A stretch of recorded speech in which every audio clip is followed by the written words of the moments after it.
a heartwarming story about a father-daughter relationship, not bounded by any species or race. A dragon adopts an abandoned human child, who has already accepted him as her beloved daddy. He then takes great pains along with his two comrades, the Demon Queen and her knight Claudia, to bring the child up by taking care of her food, clothes, and then housing and education till she finally leaves for a boarding school.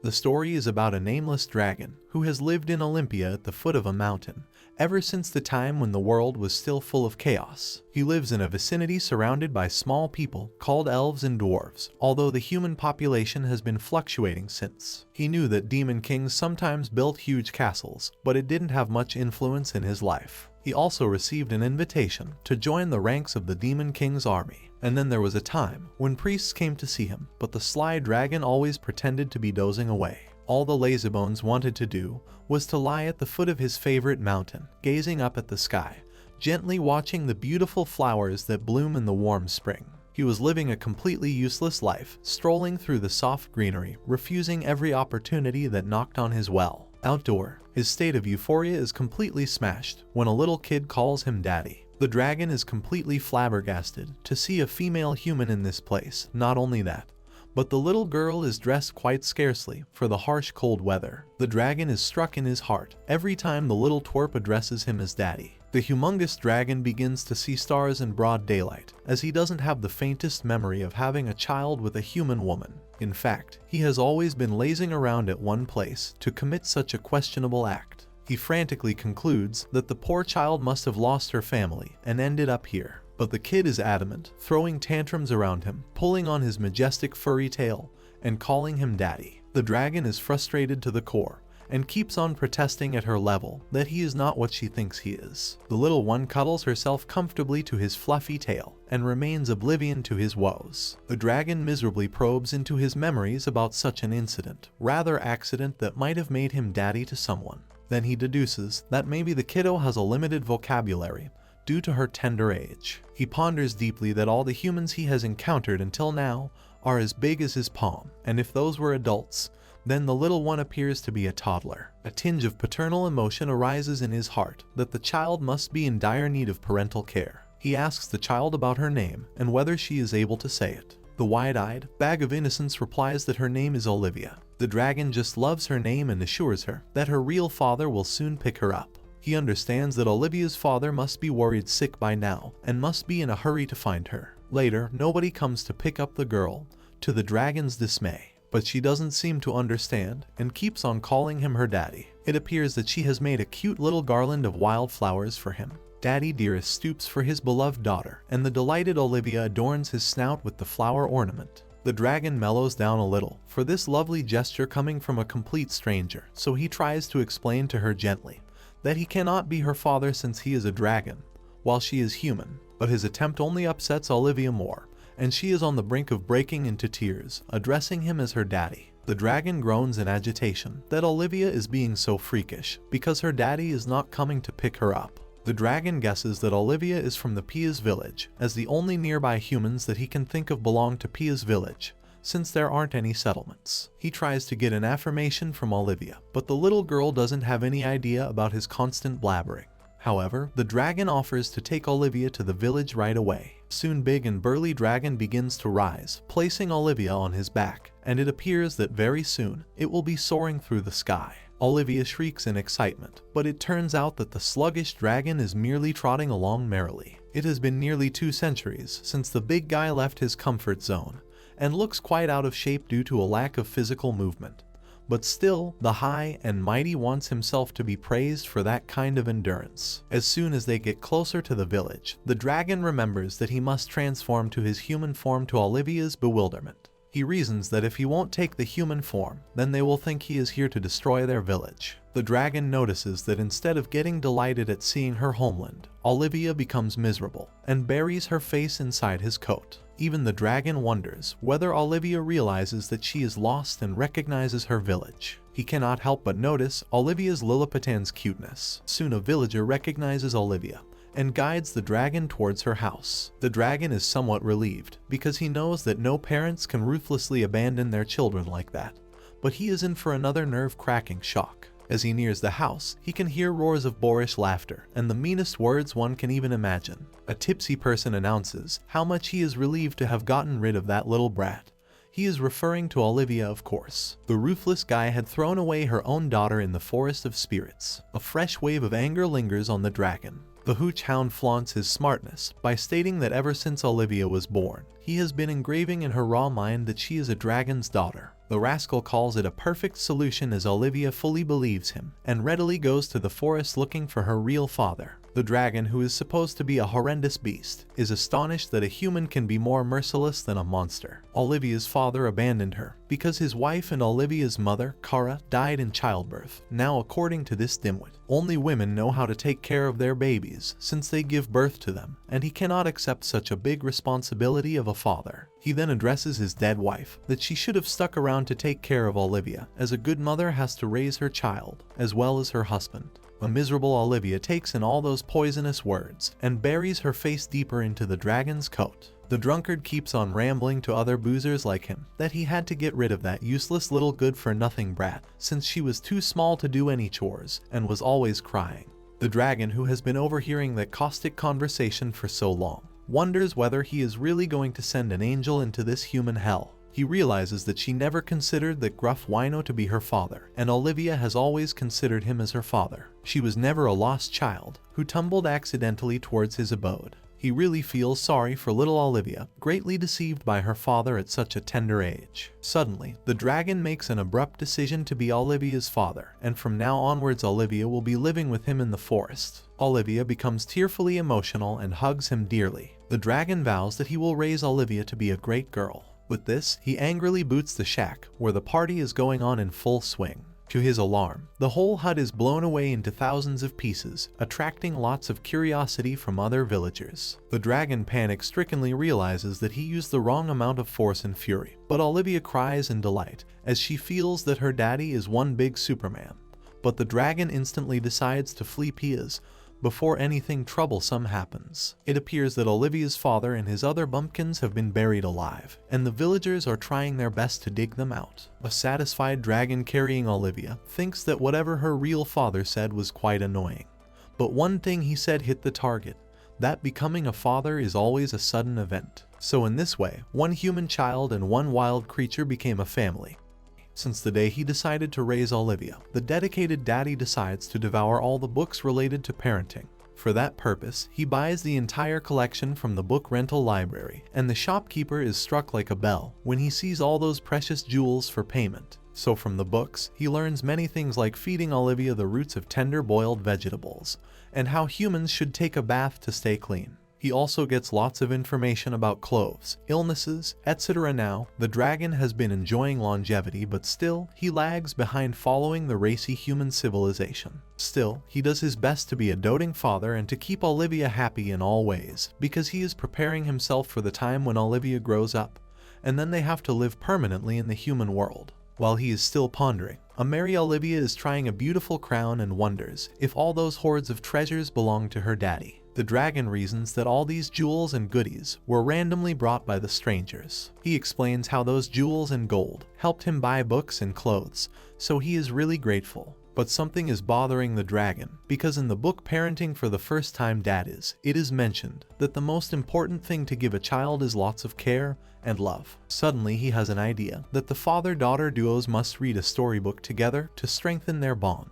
Soon he reads her a story about an uncanny princess and her best friend lizard, and how one of the servants mercilessly threw away the lizard in a fireplace. The bizarre princess goes to great lengths to save that lizard, but till then the lizard is burnt crisp. The princess then kisses her questionable best friend back to life, and hey, her piscosis does pay back, because the princess is not dead out of lizard poison, but the icky reptile turns into a handsome knight. And as in all customary fairy tales, the freaky couple lives happily ever after. Little children are easily fooled, and so is Olivia, as he really had fun reading that exotic fairy tale. After all, the time both father and daughter spent together matters. The dragon hopes that reading books helps Olivia develop a healthy mind. A few days later, an intelligent Olivia is able to read not a mere picture book, but a real book about myths. She reads about dragons being ancient noble creatures, especially the one who lives in the mountains of spirit. As a god, he has a long history of devotion to the Lord. Olivia proudly reveals to the dragon that she is reading a book about him. The dragon is overjoyed by the genius of a daughter he has acquired. And soon Olivia reads aloud more about him, that the dragon who has been living on the mountains of spirit since ancient times has already become a regular species. It is also mentioned in the book that the dragon's existence has not been confirmed in the last 100 years. The dragon becomes emotional and covers his face in sheer delight. Soon days pass by, and Olivia's level of intelligence begins to soar as she begins to devour a more complex book. Soon she is reading about the wise men with the greatest knowledge known as the 6 sages. She wonders whether the 6 sages actually exist. The dragon affirms that, in fact, he had also met one of the sages, called Vandalson once. The dragon goes into a nostalgic state when he remembers that at that time, Vandalson was just a rookie cookie. But now he has grown up so well. Olivia is visibly impressed, but the dragon lauds her efforts to read such a grinding book. Soon the father-daughter duo begin to search for an even more difficult book from the dragon's newly formed wonderful library. Soon 63 days have passed since the dragon became Olivia's patriarch, and the fretful daddy keeps on engulfing more and more knowledge.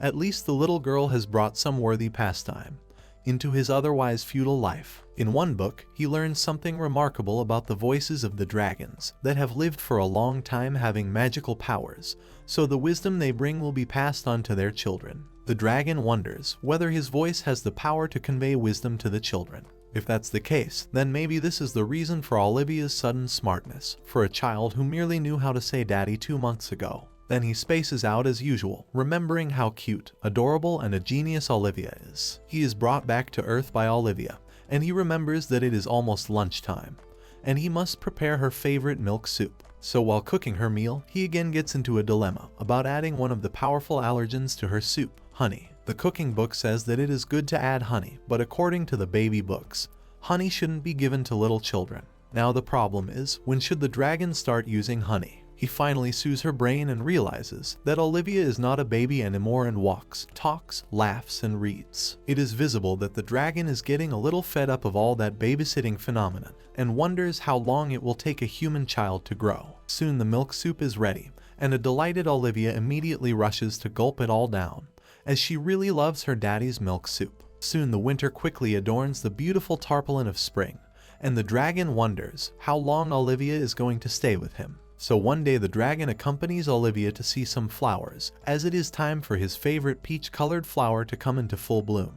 Olivia is introduced to one of the most enchanting grasslands, where flowers are smiling everywhere. Soon she is chirping like a bird and bolting like a deer in sheer glee, as she has never seen such amazing flowers before. The dragon warns her not to go anywhere alone. The dragon knows that Olivia's childhood will be very short, compared to his life which spans hundreds of years, so he has promised himself to show her all the sights that he has enjoyed in solace all these years.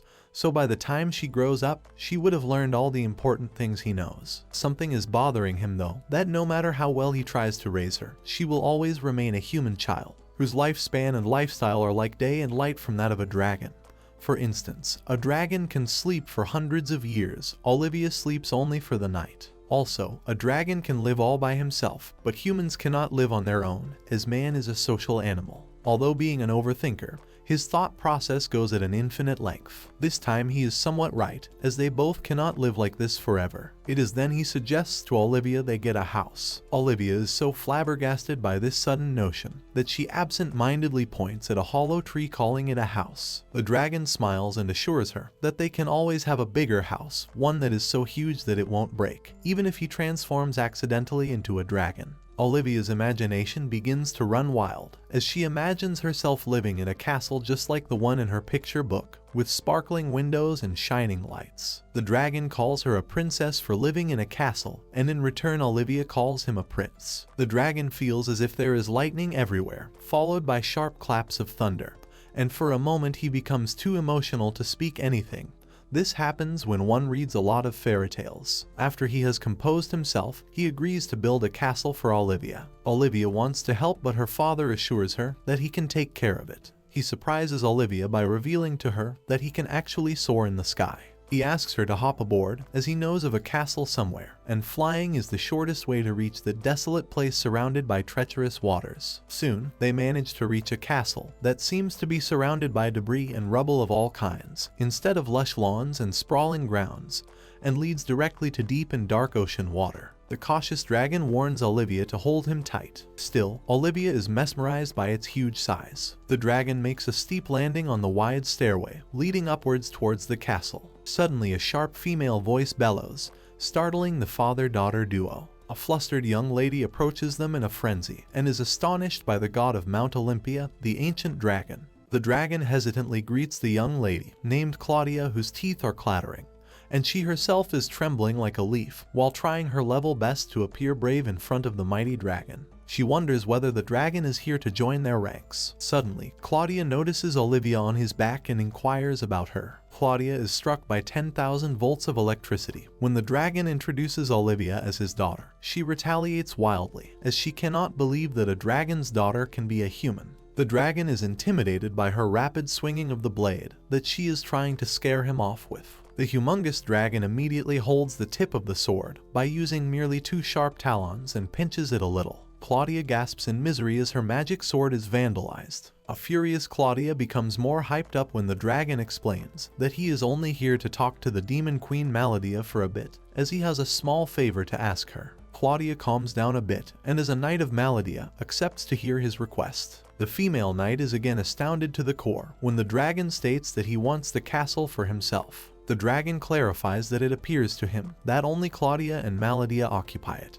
and the whole vicinity is too big for the duo. The dragon expresses his gratitude if they would let him live here until his daughter grows up. Also, he adds that since the air quality is quite poor over here, he would like to shift the castle back to the mountains, where he lives. Claudia is unable to handle the shock and passes out conveniently. The dragon immediately pulls down Olivia from his back, transforms into his human form, and rushes towards Claudia. He anxiously checks on her and wonders whether she is suffering from anemia. The parenting books are really taking a toll on him. Soon, he carries Claudia in his arms and rushes inside the dark castle, calling out for help. He yells at the demon queen to come out, informing her about Claudia's sudden collapse. His pleas are answered with grave silence, and Olivia concludes that maybe there is no one in the castle. However, the dragon insists that Maladia is inside. Suddenly, there is a dark cloud along with a fierce warning.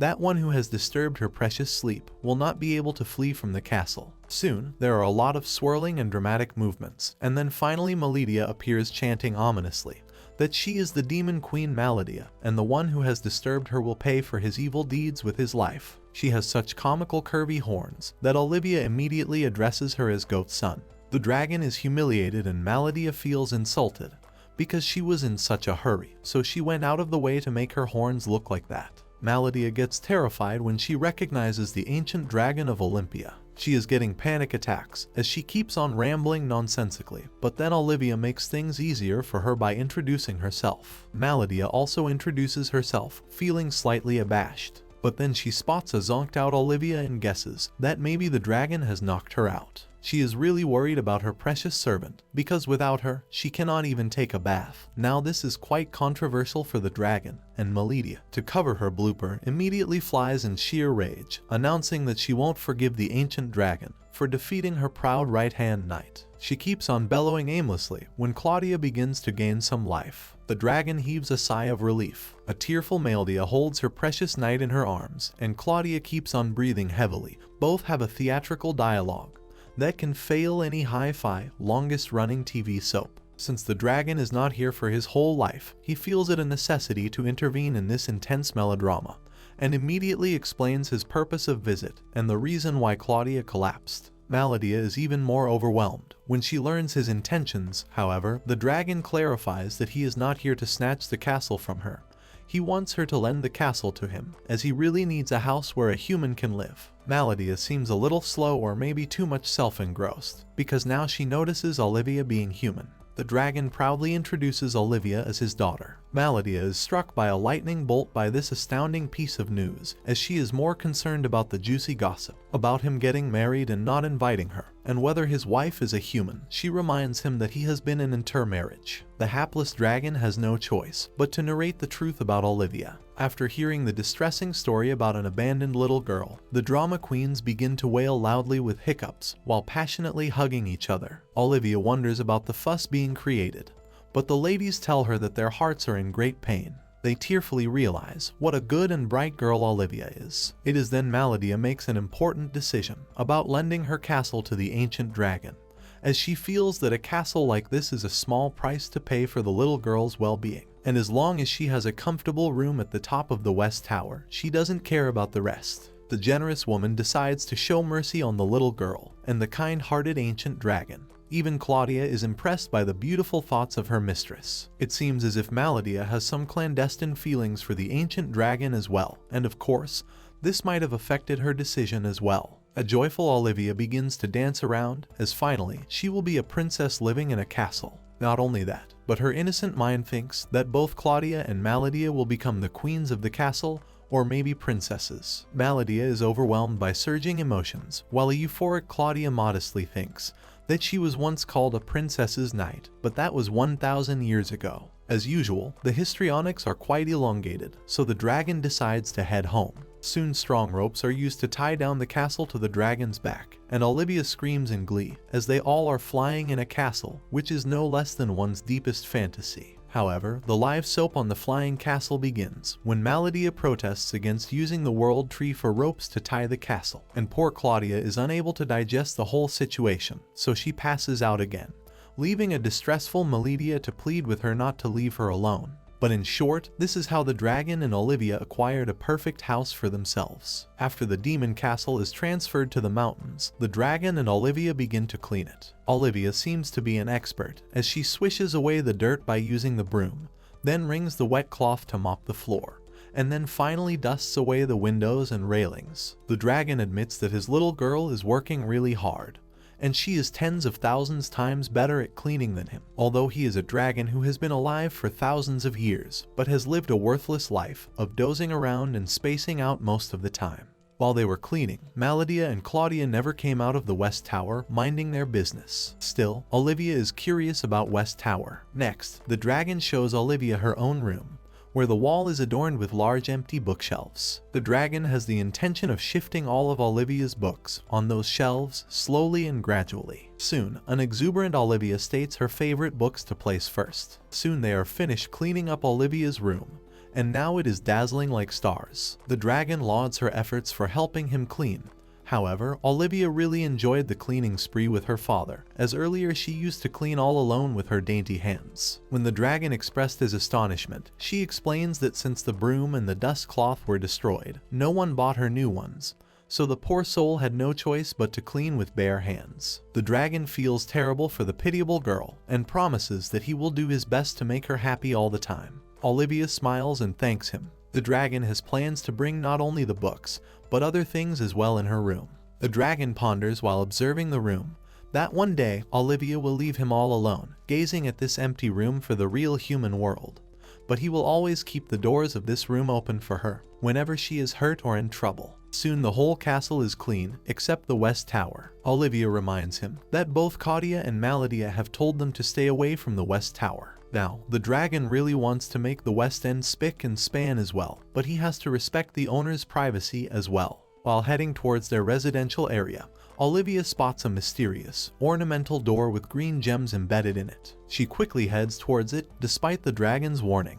Even the dragon stops to observe it, as the door is quite strangely built. He believes that the weirdo duo left all the doors open, except the West Tower. However, the eerie gateway is still fastened shut. An excited Olivia wonders whether she can open the door. However, the dragon is not yet certain whether it is even ethical to open that door. But Olivia is adamant to know about the marvels that are behind that door. The dragon gives in and decides to give it a try. He reaches out and tries to open the bolt, but that is not easily done since the bolt is quite heavy. The dragon hesitantly wonders whether some kind of magic is involved in the door, but thankfully he manages to open it. As they enter the dark room, they are completely bewildered to find Maladia in completely different attire, wearing spectacles and in full-on relaxed mode. She gets agitated to the core when Olivia calls her goat son. So when the dragon apologizes, Maladia is concerned, as she can feel the door being opened, and has to rush out from the comfort of her room.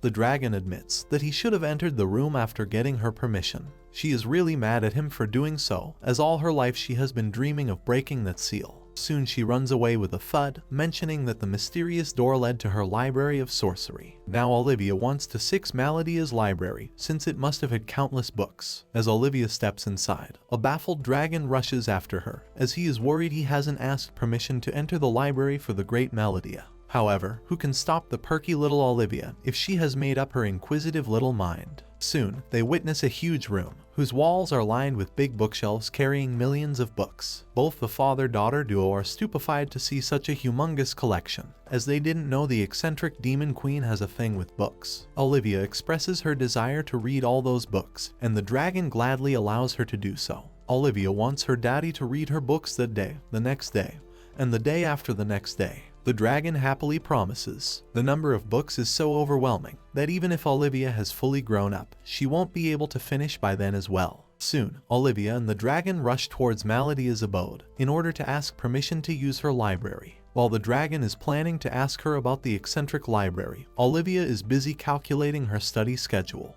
The dragon watches her fondly and vows to read her as much as he can, and also he really wishes she would grow up healthy. Finally, they are seated in front of Maladia, who mentions that the sorcery library was the proud repository of the knowledge and history of their demonic race. But on that day almost 1,000 years ago, some heroes who invaded this castle tried to burn down the library. She was on the verge of defeat and tried her best to stop them. She also hid her precious doujinshi in there, as she was really very desperate. So, when Olivia is puzzled about the term doujinshi, the dragon daddy tries to change the topic. But doujinshi really means comics or manga in print form. Maladia narrates how she managed to stop the fire that was ignited by those heroes. Claudia adds that the sorcery library was tightly sealed by a group of heroes. Since then, Maladia has been trying to unseal the library, and she is thoroughly disappointed that it opened with just a push. She admits in a thunderous tone that this is the real power of the ancient dragon. The woman really has a big voice for her size. However,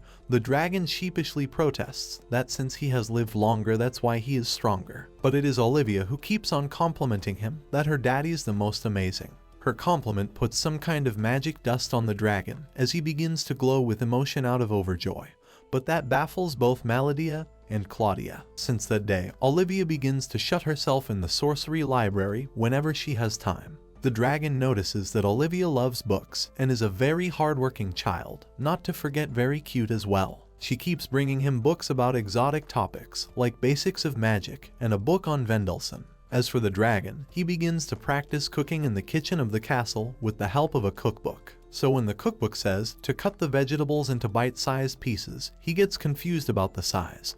Because again, the size should be according to a child's bite or a dragon's or a demon queen's. The sorcery library also has picture books and cookbooks. He wonders whether cooking is also one of the demon queen's hobbies. He keeps on chopping vigorously as he wants to feed Olivia with all kinds of good food. So when Olivia comes into the kitchen, he is surprised to see her here and not in the library.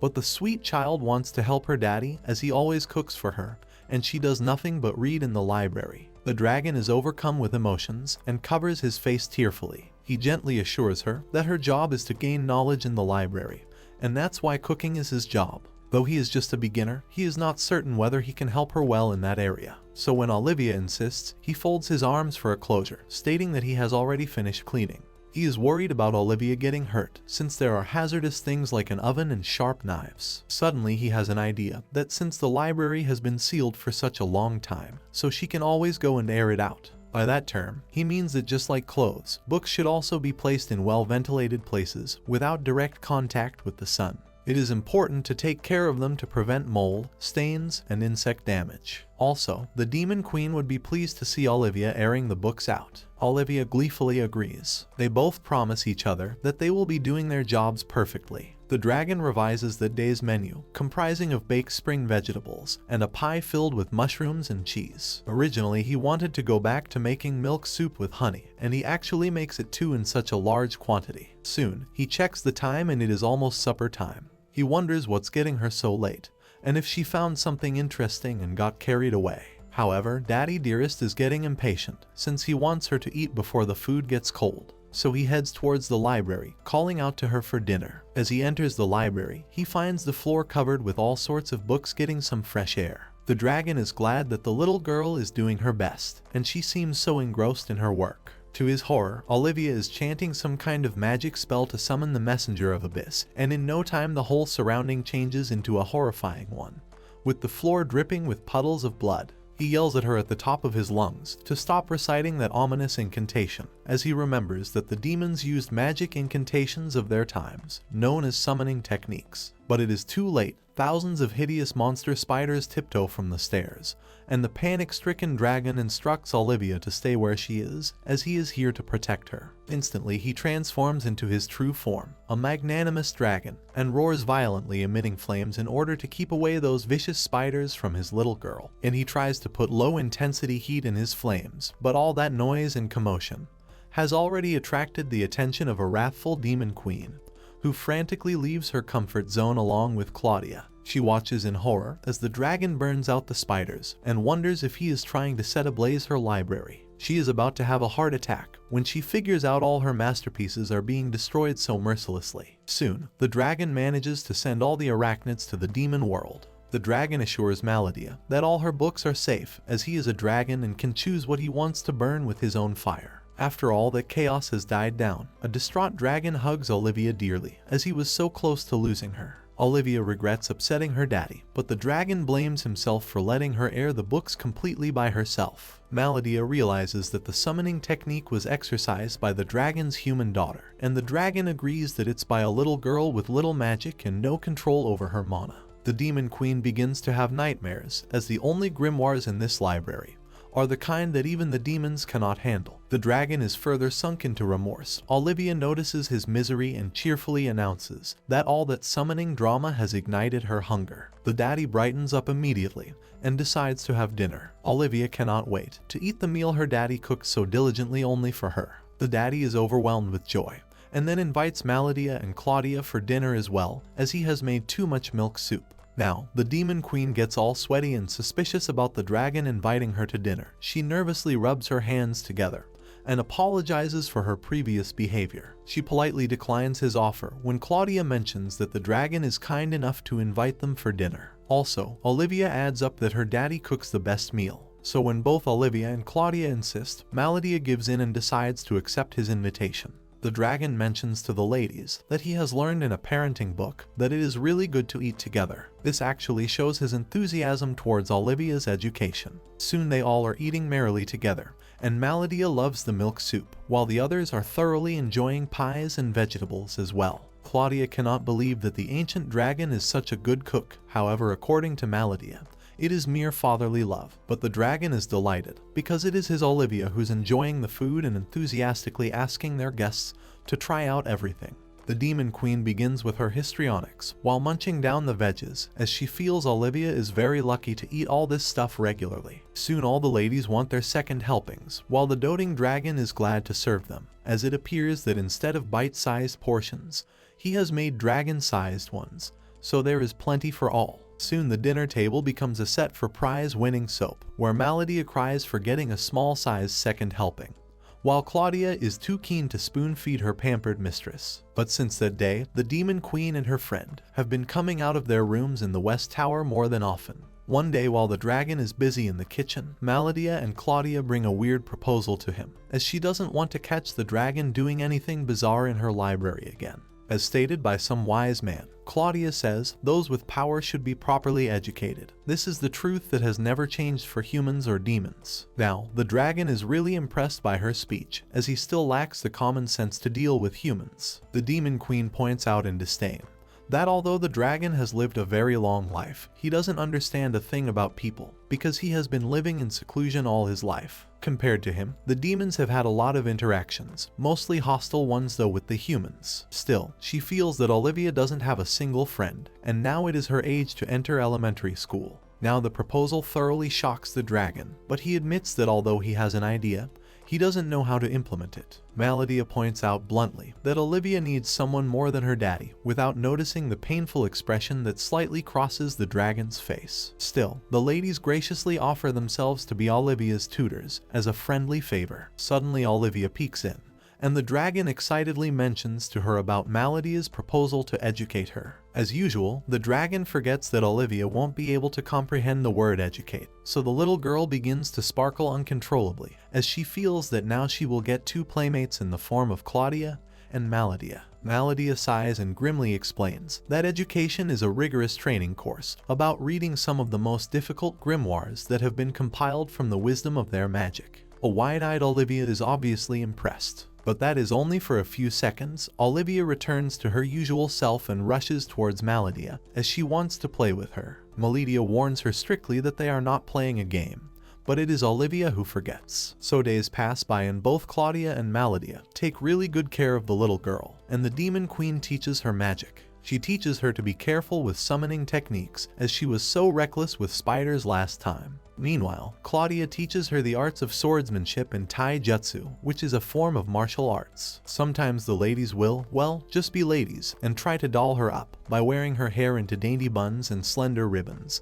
and also dressing her up in a pretty, frilly frock, and reliving their favorite pastimes. Claudia even becomes nostalgic when she used to dress Maladia like that in her childhood. A dazzled Olivia cannot believe that all the stuff she is adorning actually belongs to Maladia when she was a little princess. Claudia is about to suggest dressing their little doll in a knight's dress when the dragon enters the room, delighted to hear their girlish tete-a-tete, thinking that if Olivia had a sister, her life would have been like this. Soon he offers them some snacks to their delight. The dragon is relieved that the day's snack was a hit and now ponders upon the next day's menu. He notices that he is spending more and more time in his human form, and has only been in his dragon form a few times a year now. As night falls, the dragon calls out to Olivia for bedtime, and Olivia rushes to him carrying a stack of books.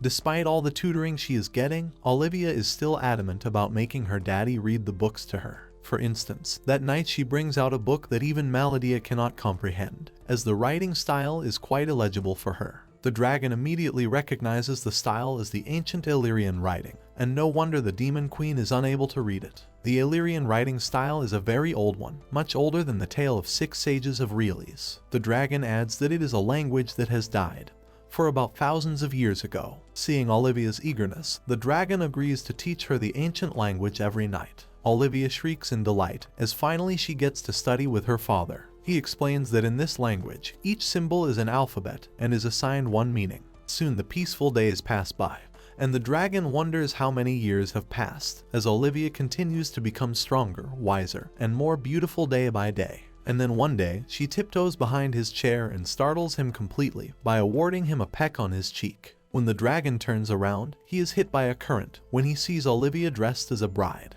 While he is trying to overcome that shock, Olivia is already twirling around flaunting her bridal wear. A mesmerized dragon checks out the lacy adornment around her daughter and compliments her heartily. It is then she makes one big master blaster by disclosing her innermost feelings, that once she grows up she will marry him. The daddy is obviously deadbeat on hearing such appalling revelations, but Olivia goes on that she has read a lot of stories in the library, that when a princess marries a prince, they both live happily ever after. Now the dragon composes himself and tries to recall that it was mentioned in one of the parenting books that it is quite normal for a human child to fall in love with her own father, as this showed how the father cared and loved his offspring to the core. The dragon is deeply touched, and the thought actually sends him in blues. He gently makes her understand that daddy cannot marry her, as humans cannot marry their own fathers. The poor guy is feeling deeply abashed and uncomfortable, as he is not certain how to explain the fact in detail to Olivia's tender mind. Now, he doesn't know when and whom Olivia is going to marry,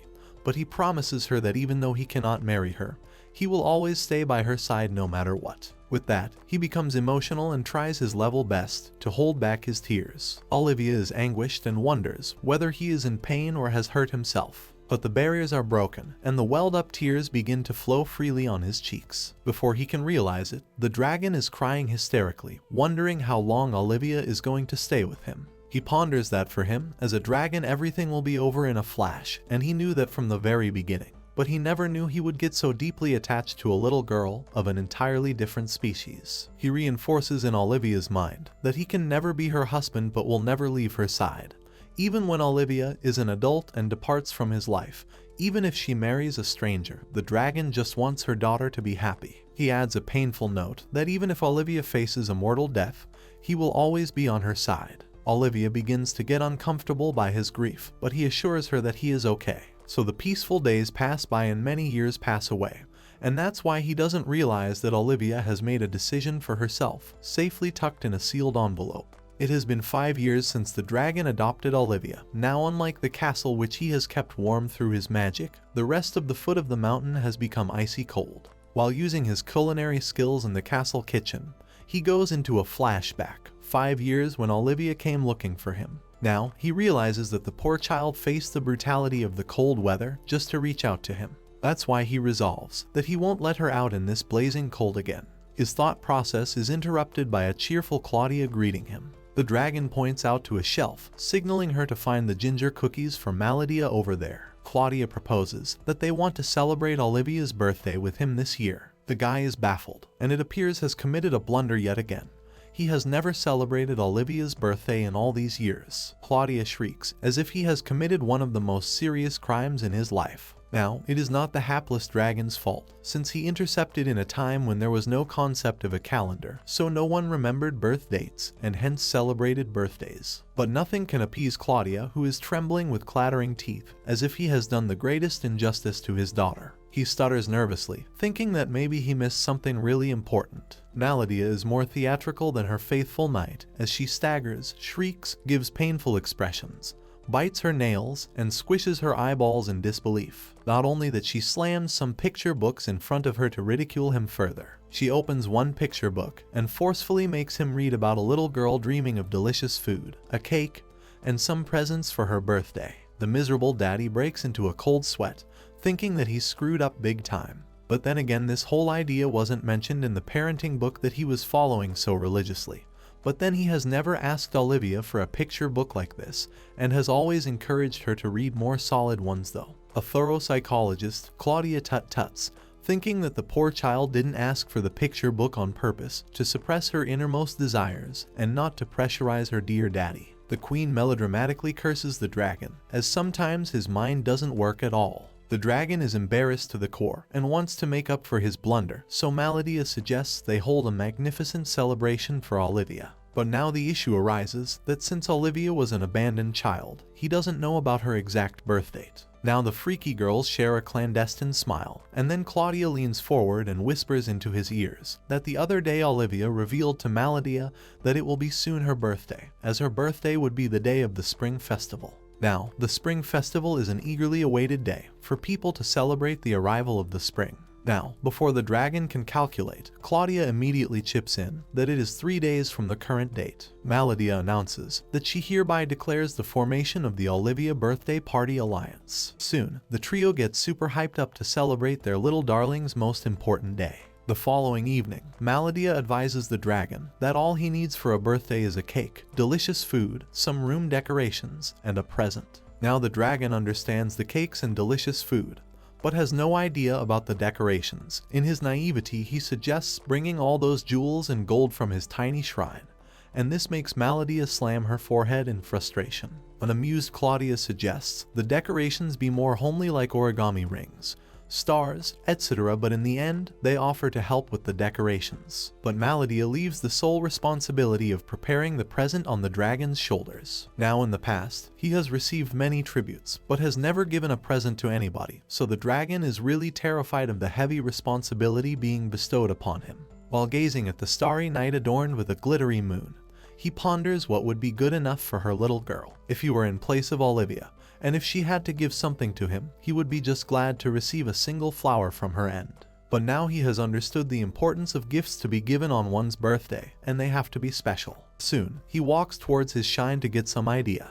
As he delves into the riches, comprising of gold, silver, stones, and weapons, he remembers that he used to get a lot of things from humans. He picks up a gold sword and realizes thankfully that this cannot be given to someone on their birthday, especially to a little girl who loves dressing up and reads like a sage. So for the time being, he picks up some gold coins in order to buy human things he might be needing them. He spaces out again thinking that if he were a human father, what would he get his daughter for her birthday that would make her happy, and that will also support healthy development. The reply comes to him in the form of a shiny black stone that smashes just behind him, missing to crush his head just by inches. He suddenly has a faint memory of a dolled up Olivia, showing him that same black stone, and his mind is struck with a brilliant idea. Meanwhile, the two eerie ladies are busy fixing up the paper ornaments. The way they are making eeky noises can make anyone dubious about their questionable relationship, and even the dragon is alarmed at first when he enters the room. But it turns out that Claudia is carrying Maladia on her shoulders so that she can fix up the decorations on the upper walls and ceilings. However, the dragon is more astonished to see the terrific way the room has been decorated by the duo. The whole room is decked with paper chains, glittering balls hanging from the ceilings, and sparkling stars of every size. Suddenly, the dragon remembers that the birthday party is the next day, and he is afraid that Olivia might see all that at dinner time, and the surprise will be ruined. An irritated Maladia reprimands Claudia for her forgetfulness, but the latter tries to cover up her mistake by mentioning that it is just a rehearsal. So the trio decides to clean up before Olivia arrives. While clearing up, Maladia remembers telling Claudia not to decorate right away, but an excited Claudia got carried away. The dragon appreciates their tireless efforts and expresses his gratitude. Meanwhile, the dragon has also prepared a perfect present for Olivia, but that will be revealed later. Not only that, but Maladia has picked up some special culinary books on cakes and exclusive dishes for the birthday party. The dragon is full of gratitude because he has never made a cake before, but now he is confident. Maladia points out that the books are mostly for beginners, so he shouldn't have any problem with that. Also, she wonders whether he has prepared the usual like the ginger cookies, and the dragon affirms still he doesn't understand why the demon queen wants so many of them, and of bit-sized. The demon queen smiles cryptically and goes on to select a perfect cake. Soon, she picks up a recipe that doesn't seem too difficult to her. Of course, she is the one who gives commands instead of taking ones. However, the dragon is too nervous to bake one with too many icings and decorations. However, Maladia promises that the next day's party will be exceptional, so he doesn't have to worry. The next morning, as Olivia enters the kitchen, both Maladia and her father are busy cooking something delicious. As soon as she makes her presence felt, the dragon jumps in fright, as if seeing a tiny mouse. He immediately rushes towards her and gently pushes her away from the kitchen, as it is too early for her to be awake. He requests her to go back to sleep since it is only 5 a.m. The demon queen was supposed to keep Olivia away from the hustle and bustle. However, all she is doing is lingering on him like a nosy poltergeist. Maladia informs him that the 3-tier cake base is ready and now she will take care of the rest. The dragon protests that she has already been handling the decorations, but the latter assures him not to worry. In fact, she urges him to pick the present for Olivia. The dragon is reluctant because until now he has only prepared the special dishes, but the Maladia pushes him away, this time forcefully out of the kitchen, and assures him that Claudia knows baking and she will take care of it. She gives him an ominous look and warns him that he will be in great trouble if he doesn't pick the present in time. As the dragon flies away swiftly to pick up the special birthday present for Olivia, he is glad that he left it to the demon queen and Claudia, as he barely had any time left to pick up the present. He is certain that once he reaches home, the ladies will have finished their preparations, and Olivia will be returning from the library during lunchtime. He flaps his wings rapidly, and as soon as he lands on the castle steps, he transforms into his human form. He doesn't stop and keeps on jumping upward on the staircase. He looks at the present one last time and is greatly relieved, but then he is astonished by the lingering silence around the castle, which is so unusual in a party house. He calls out aloud announcing his arrival and apologizing for being late, when to his great alarm, he is showered with a surprise birthday greeting shout-out from Claudia, Maladia, and Olivia amidst all the decorations, fun, and frenzy. The dragon flutters his eyelashes, trying to ward off the completely off-the-track dream. Maladia gleefully declares that the surprise birthday party for the ancient dragon is a great success. Olivia is overjoyed to see that astounded look on his face and states that she has been practicing that kind of magic as well. It dawns on him that Olivia had actually planned with her 2 teachers, not for her own birthday,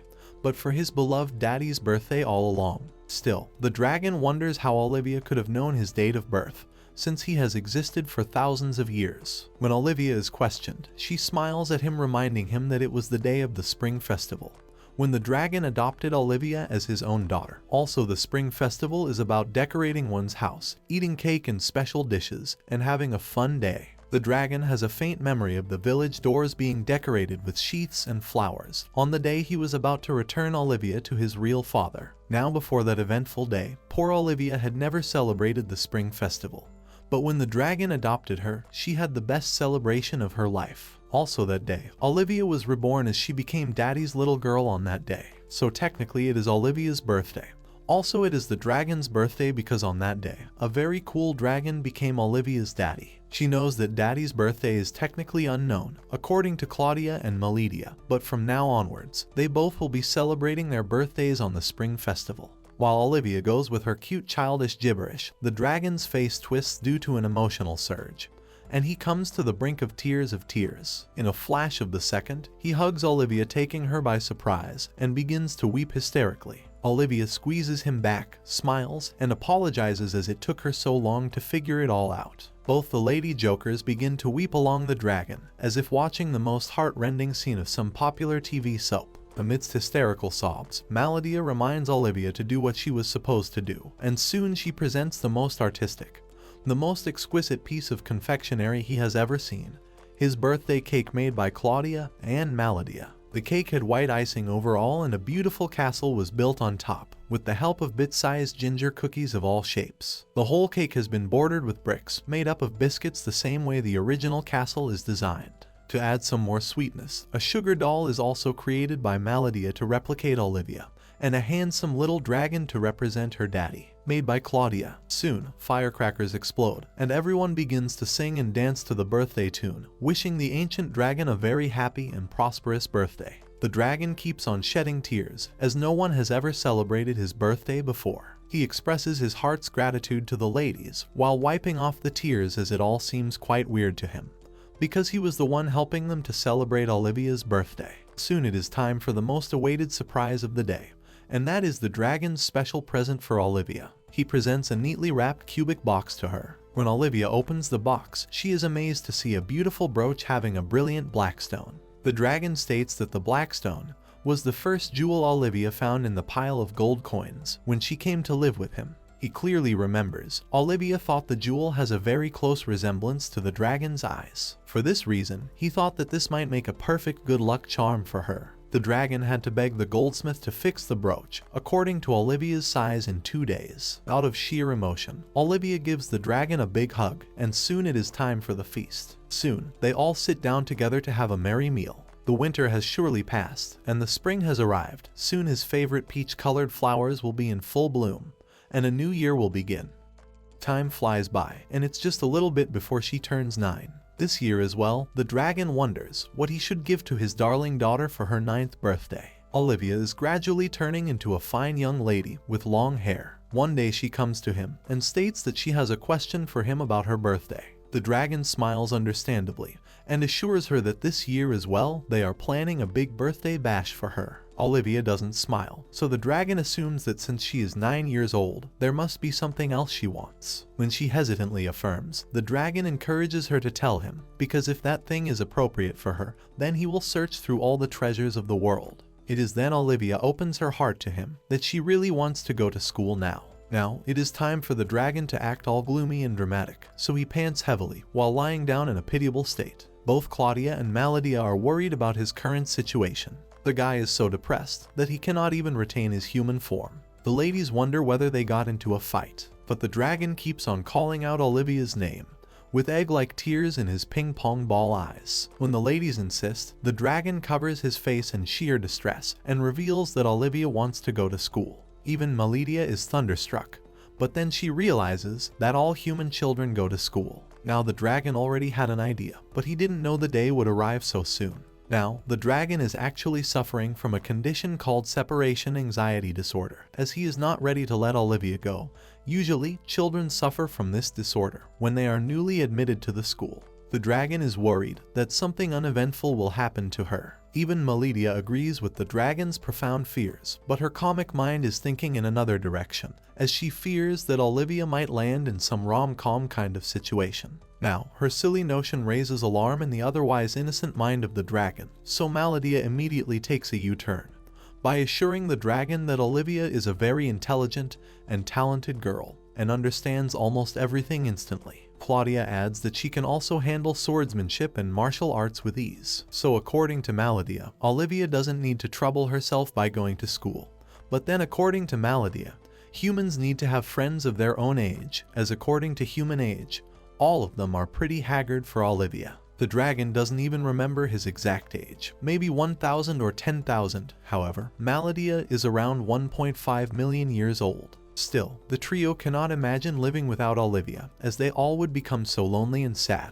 Even the austere Meledia breaks into tears, so Claudia ensures her that she will always be on her side no matter what. Both emotional queens lock themselves in a tight embrace and begin to flow rivers, quite perplexing for a common mind where all that water comes from. They fear that as soon as Olivia joins school, she would find new playmates of her age and will get bored with them. Even the dragon breaks into silent tears, thinking that she will leave him immediately, but he wants her to be at his side all the time. Meledia sniffles and amidst hiccups, wonders what would be the dragon's decision. It is then the dragon composes himself, musters up all the courage, and makes a decision that Olivia must live with other humans, as she belongs to the same race. Then over the next week, the trio begins to search for an appropriate school for Olivia, as earlier she had lots of fun learning. After much research and toil, they managed to find a school called Florence Girls Academy, which offers a special entrance exam for girls at the age of 10. Now, Meledia feels that the school is asking a lot from a little one like Olivia, and also the entrance test has a success rate of 1 in 100. Now, Claudia is worried that Olivia is already 9 years old, so she suggests it would be safer for the students to live in a boarding school where they would be well protected, as it will be difficult for a human to get to school from here every day, and they wouldn't have to worry about getting late. Meledia suggests applying to another school as an alternative. The dragon is not satisfied with the idea, so Meledia turns to Claudia for suggestions, so the latter finally takes charge. According to her, first they must prepare Olivia intensely for the entrance examination. She makes Meledia read through a collection of past questions that fretfully cover questions about current affairs as well, while the dragon realizes that it is not easy for a human to get into a school. Soon, Olivia is informed about Florence Academy, which is a boarding school for girls, so she will be able to make a lot of friends over there. Olivia becomes sad, as living in a boarding school means living away from her doting father and 2 devoted teachers. The dragon looks at her expectantly, that maybe Olivia would flatly refuse to go there,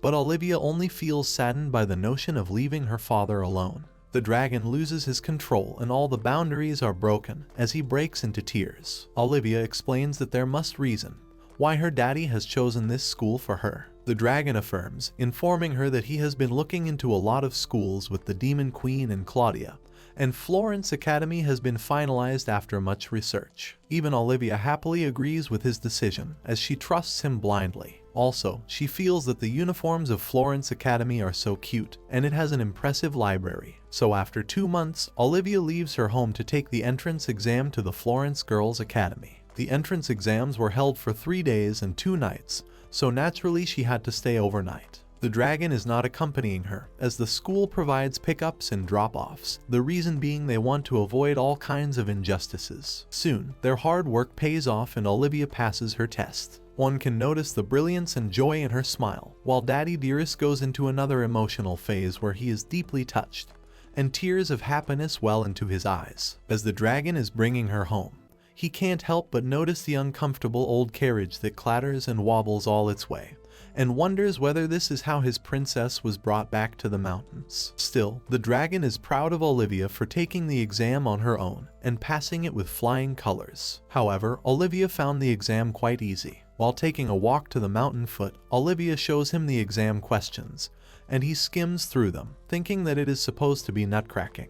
The dragon calls that exam quite discouraging, but Olivia explains that it was an academic exam that had all types of problems, like great people from the past, or about magic, etc. Plus there was a math exam as well.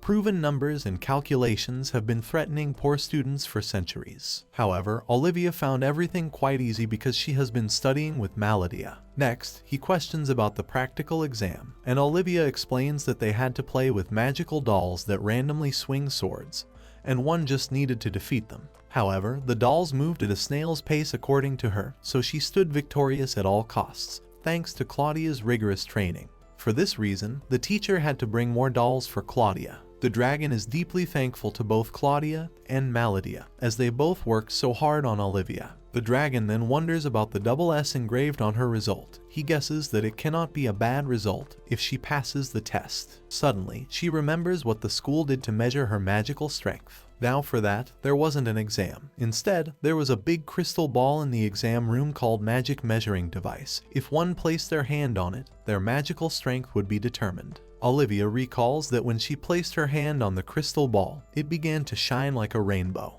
Everyone in the exam room exclaimed that some dragon Miko had appeared. Now, apparently Miko Dragon is the daddy dragon himself. The teachers exclaim in astonishment that Olivia has a magical signature just like an ancient dragon. Now, Olivia's heart has been banging drums on the magic test, despite the other exams having been a piece of cake for her. But she overcame her fear and took the test. Olivia recalls that at first, the teachers explained that magic is also an expression of one's birth and upbringing, so what one sees on the crystal ball is their true essence. Now Olivia was so nervous, because what if the results turned out to be outlandish? But all her fears were laid to rest when the crystal ball showed the magical signature of an ancient dragon. So now it is confirmed that Olivia is certainly the dragon daddy's daughter. While Olivia goes on rambling about the events at school, the dragon ponders that he remembers reading something in a parenting book called Parenting for Wizards and Witches, that when one grows up around beings of great magical power from an early age, it is said that the magic can be transferred to a child easily. Now, earlier the dragon has been quite skeptical about the notion.